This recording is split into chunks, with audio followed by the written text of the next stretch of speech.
అయిపోయిందండి. చిన్నుల్లిపాయలతోటే ఇడ్లీ సాంబార్ చాలా చాలా బాగుంటుంది. మీరు చేసి రుచి చూడండి. మీకు కనుక వీడియో నచ్చినట్టయితే లైక్ చేయండి, షేర్ చేయండి, సబ్స్క్రైబ్ అవ్వండి. మా వీడియోలు చూస్తున్నందుకు thank you friends. Hi friends, ఈరోజు చిన్న ఉల్లిపాయలతో ఇడ్లీ సాంబార్ చేసుకుందాం. ముందుగా ఒక పావు కప్పు కందిపప్పు, పావు కప్పు వేయించిన పెసరపప్పు శుభ్రంగా కడిగి ఉడికిచ్చేసుకోవాలి.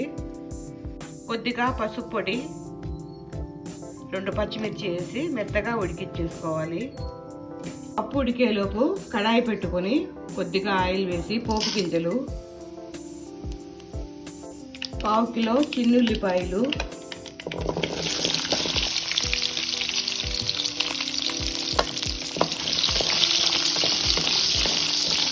ఇవి వేగనివ్వాలి.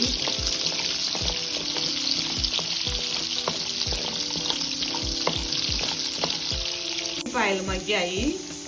దంచిన వెల్లుల్లి కొద్దిగా, కరివేపాకు, చిన్న టమాటా ఒకటి తరిగి వేసుకోవాలి. కొద్దిగా వేగనివ్వాలి.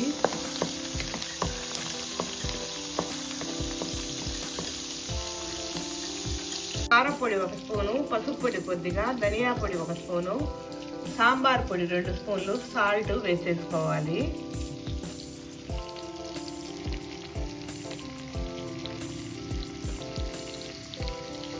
గ్రాముల చింతపండుని పులుసు తీసి పోసేసుకోవాలి. ఇంకొక గ్లాసు నీళ్లు పోసి ఈ ఉల్లిపాయల్ని పులుసులో కొంచెం సేపు ఉడకనివ్వాలి. మూత పెట్టి ఉడకనివ్వాలి. ఇప్పుడు ఉడికిచ్చిన పప్పు పోసేసుకోవాలి. ఇంకొంచెం నీళ్లు పోసేసుకోవాలి. మూత పెట్టి కొంచెం సేపు ఉడకనివ్వాలి.